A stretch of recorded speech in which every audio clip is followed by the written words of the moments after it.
ਲੁਧਿਆਣੇ ਜ਼ਿਲ੍ਹੇ ਦੇ ਪਿੰਡ ਸੇਖੂਵਾਲ ਵਿਖੇ ਜਿਹੜਾ ਪੰਚਾਇਤੀ ਜ਼ਮੀਨ ਦਾ ਮਸਲਾ ਲਗਾਤਾਰ ਚਰਚਾ ਦਾ ਵਿਸ਼ਾ ਬਣਦਾ ਆ ਰਿਹਾ ਹੈ ਤੇ ਬਣਿਆ ਹੋਇਆ ਹੈ। ਅਜਿਹੀ ਘਟਨਾ ਨਾਭੇ ਦੇ ਪਿੰਡ ਲੁਬਾਣਾ ਟੇਕੂ ਵਿਖੇ ਵੀ ਵਾਪਰ ਚੁੱਕੀ ਹੈ, ਜਿਸ ਨੂੰ ਗ੍ਰਾਮ ਸਭਾ ਨੇ ਮਿਲ ਕੇ ਹੱਲ ਕੀਤਾ ਤੇ ਇੱਥੋਂ ਦੇ ਹੀ ਇੱਕ ਨੌਜਵਾਨ ਕ੍ਰਿਸ਼ਨ ਸਿੰਘ ਲੁਬਾਣਾ ਨੇ ਲੋਕਾਂ ਦੀ ਗਵਾਹੀ ਕੀਤੀ ਤੇ ਇਹ ਮਸਲਾ ਲਗਾਤਾਰ ਚੱਕਿਆ, ਸੰਘਰਸ਼ ਕੀਤਾ, ਫਾਈਟ ਕੀਤੀ ਤੇ ਲੋਕਾਂ ਨੂੰ ਇਨਸਾਫ ਦਿਵਾਇਆ। ਆਈ ਨਿਊਜ਼ ਪੰਜਾਬ ਵਿੱਚ ਤੁਹਾਡਾ ਸਵਾਗਤ ਹੈ ਜੀ। ਮਿਹਰਬਾਨੀ ਜੀ। ਤੇ ਪਹਿਲਾਂ ਤਾਂ ਆਪਾਂ ਗੱਲ ਕਰੀਏ ਵੀ ਘਟਨਾ ਕੀ ਸੀ ਜਿਸ ਕਰਕੇ ਗ੍ਰਾਮ ਸਭਾ ਜਿਹੜੀ ਹੈ ਦੇ ਲੋਕਾਂ ਨੂੰ ਇਕੱਠੇ ਹੋ ਕੇ ਫਾਈਟ ਕਰਨਾ ਪਈ। ਉਹ ਘਟਨਾ ਬਾਰੇ ਆਪਾਂ ਜਾਣਨਾ ਹੈ। ਹਾਂਜੀ, ਮੇਰਾ ਪਿੰਡ ਲਵਾਣਾ ਟੇਕੂ ਹੈ ਜੀ, ਜ਼ਿਲ੍ਹਾ ਪਟਿਆਲਾ, ਤਹਿਸੀਲ ਨਾਭਾ, ਜਿਹਦੇ ਵਿੱਚ 2014 ਤੇ 15 ਵਿੱਚ ਜਿਵੇਂ ਅੱਜ ਸੇਖੋਵਾਲ ਦੇ ਵਿੱਚ ਪੰਚਾਇਤੀ ਜ਼ਮੀਨ ਨੂੰ ਲੈ ਕੇ ਜਿਹੜਾ ਮੁੱਦਾ ਭਖਿਆ ਹੋਇਆ ਬਹੁਤ ਜ਼ਿਆਦਾ। ਇਸੇ ਤਰ੍ਹਾਂ 2014 ਤੇ 15 ਦੇ ਵਿਚਕਾਰ ਲਵਾਣਾ ਟੇਕੂ ਦੇ ਵਿੱਚ ਜਿਹੜੀ ਜ਼ਮੀਨ ਪੰਚਾਇਤੀ ਜ਼ਮੀਨ ਹੈ, ਉਹਦੇ ਵਿੱਚ ਵੀ ਆ ਕੇ ਜਿਹੜਾ ਅਧਿਕਾਰੀਆਂ ਨੇ ਪੰਚਾਇਤ ਤੋਂ ਲਾਲਚ ਦੇ ਕੇ ਜਾਂ ਜਬਰੀ ਕਹਿ ਕੇ ਇੱਕ ਮਤਾ ਪਵਾਇਆ, ਜਿਹਦੇ ਵਿੱਚ 25 ਏਕੜ ਜ਼ਮੀਨ ਦੇਣ ਦੀ ਗੱਲ ਚੱਲੀ। ਪਰ ਜਦੋਂ ਅਧਿਕਾਰੀਆਂ ਨਾਲ ਇਹ ਗੱਲ ਕੀਤੀ ਗਈ ਵੀ ਇਹ ਜ਼ਮੀਨ ਦੇਣ ਦਾ ਸਾਡੇ ਪਿੰਡ ਨੂੰ ਕੀ ਫਾਇਦਾ ਹੋਏਗਾ, ਤਾਂ ਅਧਿਕਾਰੀਆਂ ਨੇ ਕਿਹਾ ਵੀ ਇਹਦਾ ਫਾਇਦਾ ਕੀ ਹੋਣਾ ਹੈ, ਜਿਹੜੀ ਗਊਆਂ ਦੀ ਸੇਵਾ ਮਤਲਬ ਉਹ ਪਿੰਡ ਕਰੂਗਾ। ਅਤੇ ਅਸੀਂ ਉਹਨਾਂ ਨੂੰ ਕਿਹਾ ਵੀ ਪਿੰਡ ਦੀ ਜਿਹੜੀ ਗਊ ਸੇਵਾ ਉਹ ਤਾਂ ਅਸੀਂ ਮੰਨਦੇ ਹਾਂ ਵੀ ਚਲੋ ਗਊਆਂ ਦੀ ਸੇਵਾ ਕਰਨੀ ਗੱਲ ਚੰਗੀ ਹੈ, ਪਰ ਜਿਹੜੀ ਪਿੰਡ ਦੀ ਛੋਟੀ ਕਿਸਾਨੀ ਜਾਂ ਪਿੰਡ ਦਾ ਮਜ਼ਦੂਰ ਉਹਦੇ ਨਾਲ ਉੱਜੜ ਜੂ ਤਾਂ ਉਹਦੇ ਨਾਲ ਤਾਂ ਉਹਨੂੰ ਕੋਈ ਫਾਇਦਾ ਨਹੀਂ ਹੋਣਾ। ਤਾਂ ਅਧਿਕਾਰੀਆਂ ਨੇ ਮੈਨੂੰ ਇਹ ਸਵਾਲ ਕੀਤਾ ਵੀ ਤੂੰ ਪੰਚ ਹੈ ਜਾਂ ਪਿੰਡ ਦਾ ਸਰਪੰਚ। ਮੇਰੇ ਸੁਭਾਵਿਕ ਮੂੰਹ ਦੇ ਵਿੱਚੋਂ ਨਿਕਲਿਆ ਵੀ ਮੈਂ ਨਾ ਪੰਚ ਹੈ ਅਤੇ ਨਾ ਸਰਪੰਚ ਹੈ, ਮੈਂ ਪਿੰਡ ਦੀ ਗ੍ਰਾਮ ਸਭਾ ਦਾ ਮੈਂਬਰ ਹੈ। ਤਾਂ ਉਹਨੇ ਕਿਹਾ ਵੀ ਗ੍ਰਾਮ ਸਭਾ ਕੌਣ ਹੁੰਦੀ ਹੈ ਸਿਆਮਲਾਟ ਨੂੰ ਰੋਕਣ ਵਾਲੀ, ਜੇ ਸਰਕਾਰ ਚਾਹੇ ਤਾਂ। ਉਹਨਾਂ ਨੂੰ ਕਿਹਾ ਵੀ ਜਿਹੜੀ ਇਹ ਜਗ੍ਹਾ ਹੈ ਜਾਂ ਜਿਹੜੀ ਜ਼ਮੀਨ ਹੈ ਪੰਚਾਇਤੀ, ਇਹ ਪੰਚਾਇਤ ਦੀ ਜ਼ਮੀਨ ਨਹੀਂ, ਇਹ ਪਿੰਡ ਦੀ ਗ੍ਰਾਮ ਸਭਾ ਦੀ ਜ਼ਮੀਨ ਹੈ।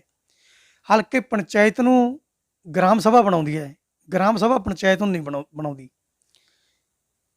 ਤਾਂ ਉਹਦੇ 'ਤੇ ਜੱਦੋ ਜਹਿਦ ਹੁੰਦੀ ਰਹੀ, ਤਾਂ ਜਬਰੀ ਜਿਹੜੀ ਪਿੰਡ ਦੀ ਪੰਚਾਇਤੀ ਮੌਕੇ ਦੀ ਸਰਕਾਰ ਨੇ ਉਹਦੇ 'ਤੇ ਪੂਰਾ ਦਬਾਅ ਪਾ ਕੇ ਤਾਂ ਪੰਚਾਇਤ ਜਬਰੀ ਰੋਕਣ ਦੀ ਗੱਲ ਕੀਤੀ।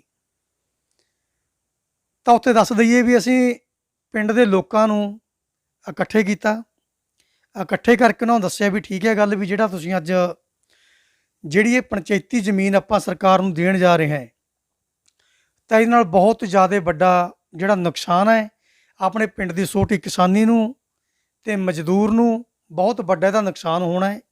ਜਿਹੜੀ ਪਿੰਡ ਦੀ ਡਿਵੈਲਪਮੈਂਟ ਹੈ ਤਾਂ ਉਹ ਪੰਚਾਇਤੀ ਜ਼ਮੀਨ ਦੇ ਨਾਲ ਜੁੜੀ ਹੋਈ ਹੈ।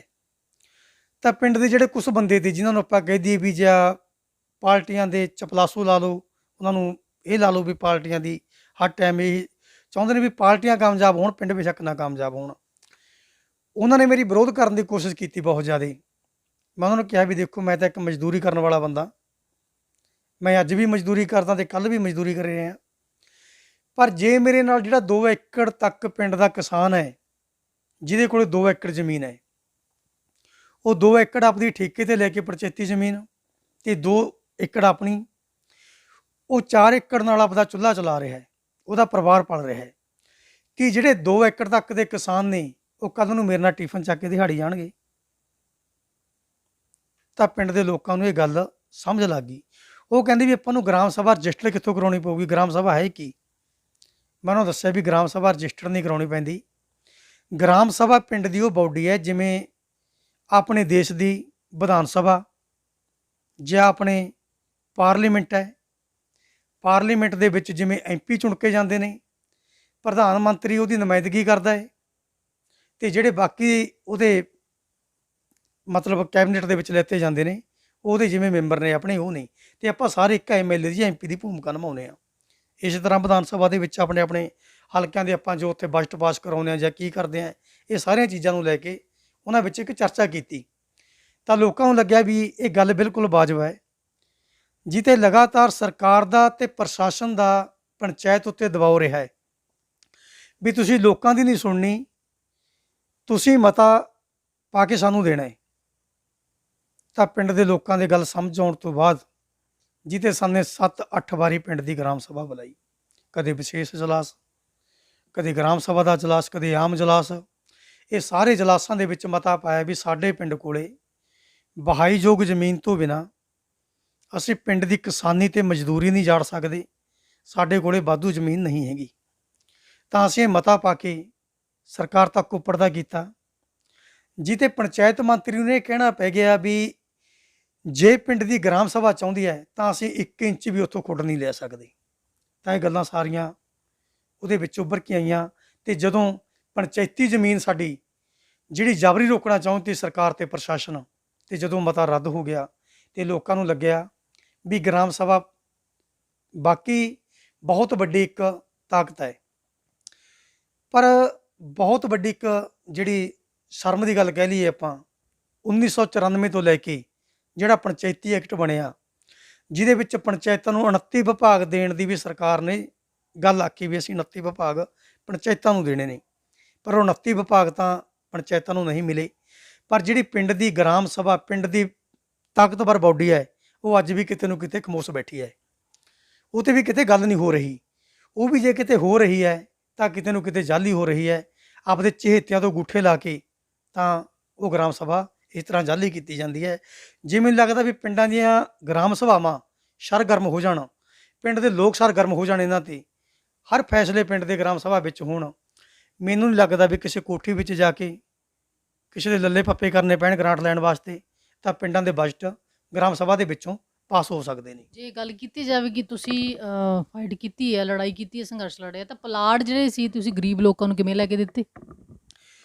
ਉਹਦੇ ਵਿੱਚ ਜਦੋਂ ਪਿੰਡ ਦਾ ਅਸੀਂ ਜਿਹੜਾ 12ਵੇਂ ਮਹੀਨੇ ਵਿੱਚ ਇਜਲਾਸ ਹੁੰਦਾ ਹੈ, ਤਾਂ ਉਹ ਇਜਲਾਸ ਦੇ ਵਿੱਚ ਇਹ ਗੱਲ ਰੱਖੀ ਵੀ ਜਿੱਥੇ ਅਸੀਂ 25 ਏਕੜ ਜ਼ਮੀਨ ਦੇਣ ਵਾਸਤੇ ਮਤਲਬ ਪ੍ਰਸ਼ਾਸਨ ਤੇ ਸਰਕਾਰ ਨੂੰ ਬਿਲਕੁਲ ਤਿਆਰ ਹੋ ਗਏ ਤੇ ਵੀ ਆਪਣੇ ਪਿੰਡ ਦੇ ਵਿੱਚੋਂ ਇਹੋ ਜਿਹੇ ਬਹੁਤ ਘਰ ਨੇ ਜਿਨ੍ਹਾਂ ਘਰਾਂ ਦੇ ਲਵੇ ਆਪਦੇ ਪਰਿਵਾਰ ਨਾਲ ਖੁੱਲ੍ਹ ਕੇ ਗੱਲ ਕਰਨ ਜੋਗਰੀ ਵੀ ਜਗ੍ਹਾ ਨਹੀਂ, ਤਾਂ ਇੱਕ ਇੱਕ ਕਮਰੇ ਵਿੱਚ 2-2 ਪਰਿਵਾਰ 3-3 ਪਰਿਵਾਰ ਰਹਿ ਰਹੇ ਨੇ। ਤਾਂ ਕਿ ਉਹਦੇ ਵਿੱਚ ਕਿਉਂ ਨਾ ਉਹ ਜਗ੍ਹਾ ਜਿਹੜਾ 2001 ਦੀ ਪਾਲਿਸੀ ਦੇ ਮੁਤਾਬਕ ਜਿਹੜਾ ਬੇਘਰਿਆਂ ਨੂੰ 5 ਮਰਲੇ ਦਾ ਪਲਾਟ ਕੱਟ ਕੇ ਦੇਣਾ ਸਰਕਾਰ ਦੀ ਹਕੀਕੀ ਜ਼ਿੰਮੇਵਾਰੀ ਹੈ, ਪਰ ਉਹ ਤੋਂ ਭੱਜ ਰਹੀ ਹੈ ਸਰਕਾਰ। ਜੇ ਕਿ ਅੱਜ ਪਲਾਟ ਕੱਟੇ ਵੀ ਜਾਂਦੇ ਨੇ ਤਾਂ ਉਹ ਕਿਸੇ ਦੀ ਕੋਠੀ ਵਿੱਚੋਂ ਜਾਂ ਕਿਸੇ ਦੀ ਗੁਲਾਮੀ ਕਰਕੇ ਕੱਟੇ ਜਾਂਦੇ ਨੇ। ਉਹ ਪਲਾਟਾਂ ਪਿੱਛੇ ਅਸੀਂ ਨੇ ਪਿੰਡ ਦੀ ਗ੍ਰਾਮ ਸਭਾ ਬੁਲਾਈ। ਸਭ ਤੋਂ ਜ਼ਿਆਦਾ ਪਿੰਡ ਦੀਆਂ ਜਿਹੜੀਆਂ ਔਰਤਾਂ ਜਿਨ੍ਹਾਂ ਨੂੰ ਸਮਾਜ ਅੱਜ ਵੀ ਪੈਰ ਦੀ ਜੁੱਤੀ ਸਮਝਦਾ ਹੈ, ਮੈਂ ਕਹੂੰਗਾ ਮੇਰੇ ਪਿੰਡ ਦੀਆਂ ਔਰਤਾਂ ਬਲਵਾਨ ਨੇ, ਦੁਰਗਾ ਦਾ ਰੂਪ ਨੇ, ਜਿਹੜੀਆਂ ਉੱਭਰ ਕੇ ਆਈਆਂ। ਅਸੀਂ 8 ਮਹੀਨੇ ਲਗਾਤਾਰ ਇਹ 'ਤੇ ਲੜਾਈ ਲੜੀ, ਜਿਹੜਾ ਕਿ 5-5 ਮਰਲੇ ਦੇ ਪਲਾਟ ਲੈਣ ਪਿੱਛੇ ਵੀ ਜਿਹੜੀ ਸਰਕਾਰ ਦੀ ਆਪਦੀ ਪਾਲਿਸੀ ਹੈ, ਪਾਲਿਸੀ ਵਿੱਚ ਲਿਖਿਆ ਹੋਇਆ ਹੈ ਜੇ ਕਿ ਪਰਿਵਾਰ ਕੋਲੇ ਰਹਿਣ ਯੋਗ ਜਗ੍ਹਾ ਨਹੀਂ ਤਾਂ ਉਹਨੂੰ 5 ਮਰਲੇ ਦਾ ਪਲਾਟ ਕੱਟ ਕੇ ਦੇਣਾ ਹੈ। ਪਰ ਦਲਿਤਾਂ ਦੀ ਹਾਲਤ ਅੱਜ ਵੀ ਉਸੇ ਤਰ੍ਹਾਂ ਉੱਭਰ ਕੇ ਸਾਹਮਣੇ ਆ ਰਹੀ ਹੈ ਜਿਵੇਂ ਸਦੀਆਂ ਸਾਲ ਪੁਰਾਣੀ ਪਹਿਲਾਂ ਸੀ, ਪਰ ਉਹ ਨਹੀਂ ਮਿਲ ਰਹੀ। ਉਹਦਾ ਸਭ ਤੋਂ ਵੱਡਾ ਕਾਰਨ ਇਹ ਹੈ ਜਿਹੜੀਆਂ ਪਿੰਡ ਦੀਆਂ ਗ੍ਰਾਮ ਸਭਾਵਾਂ ਪੂਰੇ ਪਿੰਡਾਂ ਦੀਆਂ ਪੰਜਾਬ ਦੇ ਦੀਆਂ ਖਮੋਸ਼ ਬੈਠੀਆਂ ਨੇ। ਜੇ ਗ੍ਰਾਮ ਸਭਾਵਾਂ ਚਾਹੁਣ ਤਾਂ ਦਲਿਤਾਂ ਨੂੰ ਪਲਾਟ ਦੇਣੇ, ਪਿੰਡਾਂ ਦੇ ਬਜਟ ਬਣਾ ਕੇ ਦੇਣੇ, ਇੰਡਸਟਰੀਆਂ ਤੋਂ ਫੰਡ ਲੈਣਾ, ਜਿਹੜਾ ਕਿ ਹਰ ਇੰਡਸਟਰੀ ਨੂੰ ਇੱਕ ਫੈਕਟਰੀ ਲਾਉਂਦਾ ਜਦੋਂ ਕੋਈ ਮਾਲਕ, ਉਹਦੇ ਵਿੱਚ ਲਿਖਿਆ ਜਾਂਦਾ ਹੈ ਵੀ ਤੂੰ 10% ਪਿੰਡ ਦੀ ਡਿਵੈਲਪਮੈਂਟ ਨੂੰ ਪੈਸਾ ਦੇਣਾ ਹੈ। ਮੈਨੂੰ ਤਾਂ ਲੱਗਦਾ ਨਹੀਂ ਵੀ ਸਾਡੇ ਪਿੰਡ ਦੀਆਂ ਪੰਚਾਇਤਾਂ 28,000 ਤੋਂ ਵੱਧ ਨੇ। ਕਿਤੇ ਵੀ ਜਾ ਕੇ ਕਿਸੇ ਪੰਚਾਇਤ ਨੂੰ ਅੱਜ ਤੱਕ ਕਿਸੇ ਇੰਡਸਟਰੀ ਨੇ ਜਾਂ ਕਿਸੇ ਫੈਕਟਰੀ ਨੇ ਜਾਂ ਕਿਸੇ ਕੰਪਨੀ ਨੇ ਫੰਡ ਦਿੱਤਾ ਹੋਊ ਤੇ ਉਲਟਾ ਫੰਡ ਉਹਨਾਂ ਤੋਂ ਲੈਤਾ ਵੀ ਚੱਕ ਜਾਵੇ। ਤੁਸੀਂ ਸੰਘਰਸ਼ ਕੀਤਾ ਤੇ ਤੁਹਾਨੂੰ ਕਿੰਨੇ ਪਲਾਟ ਜਿਹੜੇ ਨੇ ਉਹ ਮਿਲੇ? ਅਸੀਂ ਉਹਦੇ ਵਿੱਚ 116 ਪਲਾਟ ਲੈਤੇ ਜੀ। ਜਿਹੜੇ 231 ਅਰਜ਼ੀਆਂ ਦੇ ਵਿੱਚੋਂ ਜਿਹੜੇ ਸਰਕਾਰ ਨੇ ਕਿਹਾ ਵੀ ਜਿਹੜੇ ਮਤਲਬ ਯੋਗ ਬੰਦੇ ਨੇ, ਅਸੀਂ ਯੋਗ ਬੰਦਿਆਂ ਨੂੰ ਜਿਹੜੇ 116 ਪਲਾਟ ਮਿਲੇ ਨੇ ਅੱਜ ਉਹ ਪੈ ਰਹੇ ਨੇ। ਉਹਦੇ ਸਭ ਤੋਂ ਵੱਡੀ ਪ੍ਰਾਪਤੀ ਇਹ ਹੋਈ ਵੀ ਜਿਹੜਾ ਸਾਨੂੰ ਕਿਸੇ ਦੀ ਲੱਲੇ ਪੱਪੇ ਨਹੀਂ ਕੱਢਣੇ ਪਏ, ਕਿਸੇ ਦੀ ਮਿਹਨਤ ਨਹੀਂ ਕਰਨੀ ਪਈ। ਜਿਹੜੀ ਪਿੰਡ ਦੀ ਤਾਕਤ ਹੈ ਉਹਦੇ ਸਦਕਾ ਲੈ ਕੇ ਅੱਜ ਲੋਕ ਪਲਾਟ ਉੱਥੇ ਪਾ ਰਹੇ ਨੇ ਆਪਣੇ ਮਕਾਨ ਨੇ ਜਿਹੜੇ। ਪਰ ਉਹਦੇ ਵਿੱਚ ਜਿਹੜੀਆਂ ਦਿੱਕਤਾਂ ਆਈਆਂ ਸਾਨੂੰ ਬਹੁਤ ਜ਼ਿਆਦਾ ਦਿੱਕਤਾਂ ਇਸ ਕਰਕੇ ਆਈਆਂ ਵੀ ਸਾਨੂੰ ਪਾਲਿਸੀ ਬਣਨ ਤੋਂ ਬਾਅਦ ਵੀ ਇੰਨੇ ਧਰਨੇ ਮੁਜ਼ਾਹਰੇ ਕਰਨੇ ਪਏ, ਕਦੇ ਰੋਡ ਰੋਕਣੇ ਪਏ, ਕਦੇ BDPO ਦਫ਼ਤਰ ਜਾ ਕੇ ਧਰਨਾ ਲਾਉਣਾ ਪਿਆ, ਕਦੇ DDPO ਦਫ਼ਤਰ ਜਾ ਕੇ ਧਰਨੇ ਲਾਉਣੇ ਪਏ, ਕਦੇ ADC ਦਫ਼ਤਰ ਜਾ ਕੇ ਧਰਨੇ ਲਾਉਣੇ ਪਏ, ਜਿਹਦੇ ਸਾਨੇ 8 ਮਹੀਨੇ ਲਗਾਤਾਰ ਇੱਕ ਆਪਦੀ ਜਿਹੜੀ ਮਤਲਬ ਹੱਕ ਲੈਣ ਵਾਸਤੇ ਵੀ ਐਡੀ ਵੱਡੀ ਲੜਾਈ ਸਾਨੂੰ ਲੜਨੀ ਪਈ। ਤਾਂ ਜੋ ਹੱਕ ਅਸੀਂ ਇੱਕ ਲੋਕਾਂ ਨੂੰ ਮਿਸਾਲ ਪੈਦਾ ਕਰਕੇ ਦਿਖਾਈ ਵੀ ਜੇ ਪਿੰਡਾਂ ਦੇ ਆਲੇ ਦੁਆਲੇ ਪਿੰਡਾਂ ਦੇ 40 ਪਿੰਡ ਵੀ ਮੁਹਿੰਮ ਤੋਰ ਲੈਣ ਤਾਂ ਪਿੰਡਾਂ ਦਾ ਜਿਹੜਾ ਵਿਕਾਸ ਹੈ ਅਧੂਰਾ ਨਹੀਂ ਰਹਿ ਸਕਦਾ। ਪਿੰਡਾਂ ਦੇ ਵਿਕਾਸ ਬਿਨਾਂ ਕਿਸੇ ਦੀ ਮਿੰਨਤ ਤਰਲੇ ਕਰੇ ਤਾਂ ਇਹ ਪ੍ਰਾਪਤ ਹੋ ਸਕਦੇ ਨੇ। ਅਸੀਂ 116 ਪਲਾਟ ਲੈ ਕੇ ਲੋਕਾਂ ਨੂੰ ਦਿੱਤੇ ਅਤੇ ਉਹਦੇ ਨਾਲ ਹੀ ਜਿਹੜੀ ਅਗਲੀ ਪ੍ਰਕਿਰਿਆ ਹੈ ਉਹ ਚੱਲ ਰਹੀ ਹੈ। ਤੁਸੀਂ ਬਿਨਾਂ ਕਿਸੇ ਰਾਜਨੀਤੀ ਸ਼ੈ ਦੇ ਜਾਂ ਬਿਨਾਂ ਕਿਸੇ ਸਹੂਲਤ ਦੇ ਜਿਹੜਾ ਲੋਕਾਂ ਨੂੰ ਨਾਲ ਲੈ ਕੇ ਸੰਘਰਸ਼ ਲੜੇ ਆ, ਤੇ ਇੰਨੀ ਜਾਣਕਾਰੀ ਤੁਹਾਨੂੰ ਕਿੱਥੋਂ ਮਿਲੀ ਇਹ? ਅਸੀਂ ਡੈਮੋਕ੍ਰੈਟਿਕ ਜਿਹੜਾ ਪਲੇਟਫਾਰਮ ਹੈ ਉਹਨਾਂ ਦੀਆਂ ਮੀਟਿੰਗਾਂ ਦੇ ਵਿੱਚ, ਇਕੱਠ ਦੇ ਵਿੱਚ, ਜਿਹਦੇ ਵਿੱਚ ਬਹੁਤ ਹੀ ਬੁੱਧੀਜੀਵੀ ਜਿਹੜੇ ਲੋਕਾਂ ਦੇ ਮੁੱਦਿਆਂ 'ਤੇ ਗੱਲ ਕਰਦੇ ਰਹਿੰਦੇ ਨੇ, ਅਤੇ ਉਹਨਾਂ ਦੀਆਂ ਮੀਟਿੰਗਾਂ ਅਟੈਂਡ ਕੀਤੀਆਂ। ਮੀਟਿੰਗਾਂ ਅਟੈਂਡ ਕਰਨ ਤੋਂ ਬਾਅਦ ਸਾਨੂੰ ਜਿਹੜੀ ਜਾਣਕਾਰੀ ਤੀ ਉਸ ਤੋਂ ਹਾਸਲ ਹੋਈ ਸਾਰੀ, ਵੀ ਜਿਹੜੀ ਪਿੰਡ ਦੀ ਗ੍ਰਾਮ ਸਭਾ ਹੈ ਇਹ ਸਭ ਤੋਂ ਵੱਡੀ ਇੱਕ ਤਾਕਤ ਹੈ। ਸਾਨੂੰ ਵੀ ਲੱਗਦਾ ਸੀ ਵੀ ਜਿਹੜੀ ਗ੍ਰਾਮ ਸਭਾ ਤਾਂ ਕਿਤੇ ਨਾ ਕਿਤੋਂ ਰਜਿਸਟਰਡ ਕਰਾਉਣੀ ਪੈਂਦੀ ਹੈ, ਕਿਉਂਕਿ ਆਪਣੇ ਇੱਕ ਰਿਵਾਜ ਹੈ ਵੀ ਜੇ ਆਪਾਂ ਕੋਈ ਕਮੇਟੀ ਵੀ ਬਣਾਉਂਦੇ ਹਾਂ ਤਾਂ ਰਜਿਸਟਰਡ ਕਰਾਉਣੀ ਪੈਂਦੀ ਹੈ। ਅਤੇ ਸਾਨੂੰ ਫਿਰ ਉਹਨਾਂ ਨੇ ਦੱਸਿਆ ਵੀ ਇਹ ਰਜਿਸਟਰਡ ਕਰਾਉਣ ਦੀ ਲੋੜ ਨਹੀਂ, ਇਹ ਬੋਡੀ ਆਪਣੇ ਆਪ ਰਜਿਸਟਰਡ ਹੁੰਦੀ ਹੈ। ਜਦ ਤੋਂ ਐਕਟ ਬਣ ਗਿਆ ਅਤੇ ਐਕਟ ਦੇ ਵਿੱਚ ਰਜਿਸਟਰਡ ਹੋਈ ਵੀ ਹੈ। 18 ਸਾਲ ਦੇ ਜਦੋਂ ਬੰਦੇ ਦੀ ਵੋਟ ਬਣ ਜਾਂਦੀ ਹੈ, ਭਾਵੇਂ ਉਹ ਕੁੜੀ ਹੈ, ਬਜ਼ੁਰਗ ਮਾਈ ਹੈ, ਪਿੰਡ ਦਾ ਜਿਹੜਾ ਵੀ 18 ਸਾਲ ਤੋਂ ਉੱਪਰ ਦਾ ਬੰਦਾ ਹੈ, ਤਾਂ ਉਹਦੀ ਮਤਲਬ ਜਿਹੜੀ ਵੋਟਰ ਦੀ ਇਹ ਆਪਣੀ ਆਪ ਇੱਕ ਤਾਕਤ ਹੈ, ਸਭ ਤੋਂ ਵੱਡੀ ਚੁਣੀ ਹੋਈ ਤਾਕਤ ਹੈ। ਚੁਣਨ ਦੀ ਲੋੜ ਨਹੀਂ ਪੈਂਦੀ, ਬਿਨਾਂ ਚੁਣੇ ਤਾਕਤ ਹੈ ਇਹ। ਉਹੀ ਤਾਕਤ ਅਸੀਂ ਲੋਕਾਂ ਦੇ ਵਿੱਚ ਜਾ ਕੇ ਉਭਾਰੀ, ਜਿਹੜੀ ਸਾਨੂੰ ਸਭ ਤੋਂ ਵੱਡੀ, ਜਿਹਨੂੰ ਸ਼ਾਰਟਕੱਟ ਦੇ ਵਿੱਚ IDP ਅਤੇ ਡੈਮੋਕ੍ਰੈਟਿਕ ਪਲੇਟਫਾਰਮ ਦੇ ਨਾਲ ਜੁੜ ਕੇ ਸਾਨੂੰ ਇਹ ਇੰਨਾ ਮਤਲਬ ਜਿਹੜਾ ਗਿਆਨ ਉੱਥੋਂ ਪ੍ਰਾਪਤ ਹੋਇਆ ਜੀ। ਤੇ ਤੁਸੀਂ ਹੁਣ ਗ੍ਰਾਮ ਸਭਾ ਨੂੰ ਨਾਲ ਲੈ ਕੇ ਹੁਣ ਕੀ ਜਿਹੜੀਆਂ ਸਮੱਸਿਆਵਾਂ ਉਠਾ ਰਹੇ ਹੋ ਤੇ ਸੰਘਰਸ਼ ਕਰ ਰਹੇ ਹੋਗੇ? ਅਸੀਂ ਉਹਦੇ ਵਿੱਚ ਇਹ ਸੰਘਰਸ਼ ਕਰ ਰਹੇ ਹਾਂ ਜੀ, ਪਿੰਡ ਦੀ ਜਿਹੜੀ ਗ੍ਰਾਮ ਸਭਾ ਹੈ ਹੁਣ ਉਹਨੂੰ ਲੈ ਕੇ ਅਗਲੀ ਜਿਹੜੀ ਪ੍ਰਕਿਰਿਆ ਚੱਲ ਰਹੀ ਹੈ। ਇੱਕ ਤਾਂ ਜਿਹੜਾ ਨਸ਼ਿਆਂ ਦਾ ਸਭ ਤੋਂ ਵੱਡਾ ਅੱਜ ਪੂਰੇ ਪੰਜਾਬ ਦੀ ਨਹੀਂ ਮੈਂ ਗੱਲ ਕਰਦਾ, ਪੂਰੇ ਵਰਲਡ ਦੇ ਵਿੱਚ ਜਿਹੜਾ ਨਸ਼ਿਆਂ ਦਾ ਮੁੱਦਾ ਉਭਾਰਿਆ ਜਾ ਰਿਹਾ ਹੈ, ਜਿਹਦੇ ਵਿੱਚ ਪੜ੍ਹੀ ਲਿਖੀ ਨੌਜਵਾਨ ਪੀੜ੍ਹੀ ਗਰਕ ਹੁੰਦੀ ਜਾ ਰਹੀ ਹੈ। ਮਾਪਿਆਂ ਨੂੰ ਸਭ ਤੋਂ ਵੱਡੀ ਆਸ ਹੈ ਜਿਹੜੀ ਵੀ ਮੇਰੇ ਬੱਚੇ ਮੇਰੀ ਸੋਟੀ ਦਾ ਸਹਾਰਾ ਬਣਨਗੇ, ਪਰ ਇਹ ਉਲਟਾ ਹੋ ਰਿਹਾ ਸਮਾਜ ਦੇ ਵਿੱਚ ਅੱਜ, ਵੀ ਜਿਹੜੇ ਹੁਣ ਮਾਪੇ ਨੇ ਉਹ ਬੱਚਿਆਂ ਦੀ ਸੋਟੀ ਦਾ ਸਹਾਰਾ ਬਣ ਰਹੇ ਨੇ। ਅਸੀਂ ਅਗਲੀ ਗ੍ਰਾਮ ਸਭਾ ਦੇ ਵਿੱਚ ਇਹ ਮਤਾ ਪਾ ਕੇ ਸਰਕਾਰ ਤੱਕ ਪਹੁੰਚਾਵਾਂਗੇ ਵੀ ਜਿਹੜੇ ਨਸ਼ੇ ਨੇ ਇਹਨਾਂ ਨੂੰ ਰੋਕਣ ਲਈ ਅਸੀਂ ਪਿੰਡ ਦੀ ਗ੍ਰਾਮ ਸਭਾ ਵੱਲੋਂ ਇਹ ਮੰਗ ਕਰਦੇ ਹਾਂ ਵੀ ਸਾਡੇ ਪਿੰਡ ਦੇ ਜਿਹੜੇ ਨੌਜਵਾਨ ਪੀੜ੍ਹੀ ਹੈ ਉਹਨਾਂ ਨੂੰ ਰੁਜ਼ਗਾਰ ਦੇ ਸੋਮੇ ਤਿਆਰ ਕਰਕੇ ਰੁਜ਼ਗਾਰ 'ਤੇ ਲਾਇਆ ਜਾਵੇ। ਨਸ਼ੇ ਨੂੰ ਪਿੰਡ ਦੇ ਵਿੱਚ ਠੱਲ ਪਾਉਣ ਲਈ ਪਿੰਡ ਦੀ ਗ੍ਰਾਮ ਸਭਾ ਦਾ ਅਗਲਾ ਜਿਹੜਾ ਇਜਲਾਸ ਹੈ ਅਸੀਂ ਉਹ ਬੁਲਾ ਕੇ ਇਹ ਮਤੇ ਪਾਉਣ ਦੀ ਸਲਾਹ ਕਰ ਰਹੇ ਹਾਂ। ਪਿੰਡ ਦੇ ਵਿੱਚ ਉਹਨੂੰ ਲੋਕਾਂ 'ਚ ਉਭਾਰ ਰਿਹਾ ਇਹ ਗੱਲ ਨੂੰ। ਜਿਵੇਂ ਸੇਖੋਵਾਲ ਪਿੰਡ ਦੀ ਆਪਾਂ ਗੱਲ ਕਰੀਏ ਜੀ, ਉੱਥੇ ਇੰਨਾ ਵਿਵਾਦ ਜਿਹੜਾ ਉਹ ਚੱਲ ਰਿਹਾ ਤੇ ਮਸਲਾ ਭਖਿਆ ਹੋਇਆ, ਤੇ ਉਸ ਲਈ ਤੁਸੀਂ ਕੀ ਕਹਿਣਾ ਚਾਹੋਗੇ? ਮੈਂ ਇਹੀ ਗੱਲ ਕਹਿਣਾ ਚਾਹੁੰਦਾ ਜੀ ਦੁਬਾਰਾ ਫੇਰ, ਜਿਹੜੀ ਸੇਖੋਵਾਲ ਦੇ ਵਿੱਚ ਵੀ ਅੱਜ ਲੋਕਾਂ ਦੇ ਨਾਲ 32 ਸਾਲਾਂ ਤੋਂ ਬਾਅਦ ਵੀ ਜਿਹੜਾ ਕੇਸ ਲੜਨ ਤੋਂ ਬਾਅਦ ਉਹਨਾਂ ਨੂੰ ਹੱਕ ਮਿਲਿਆ, ਪਰ ਉੱਥੋਂ ਦੀ ਕਿਸਾਨੀ ਨੂੰ ਜਿਹੜਾ ਅੱਜ ਜਾੜਾ ਉਜੜ ਰਹੀ ਆ, ਕਿਸਾਨੀ ਜਾੜ ਰਹੇ ਨੇ। ਸਰਕਾਰ ਨੇ ਲਾਲਚ ਦੇ ਕੇ ਜਾਂ ਡਰਾ ਧਮਕਾ ਕੇ ਪੰਚਾਇਤਾਂ ਤੋਂ ਜਿਹੜੇ ਮਤੇ ਪਵਾ ਲਏ, ਪਰ ਜਦ ਤੱਕ ਪਿੰਡ ਦੀ ਗ੍ਰਾਮ ਸਭਾ ਇੱਥੇ ਇਕੱਠੀ ਹੋ ਕੇ ਮਤੇ ਨਹੀਂ ਪਾਉਂਦੀ, ਮੈਨੂੰ ਲੱਗਦਾ ਜੇ ਪਿੰਡ ਦੀ ਗ੍ਰਾਮ ਸਭਾ ਇਕੱਠੀ ਹੋ ਕੇ ਮਤੇ ਪਾ ਦੇਵੇ ਤਾਂ ਪੰਚਾਇਤੀ ਮਤੇ ਦੀ ਕੋਈ ਤਾਕਤ ਨਹੀਂ ਰਹਿਣੀ, ਪੰਚਾਇਤੀ ਮਤਾ ਰੱਦ ਹੋ ਜਾਊਗਾ।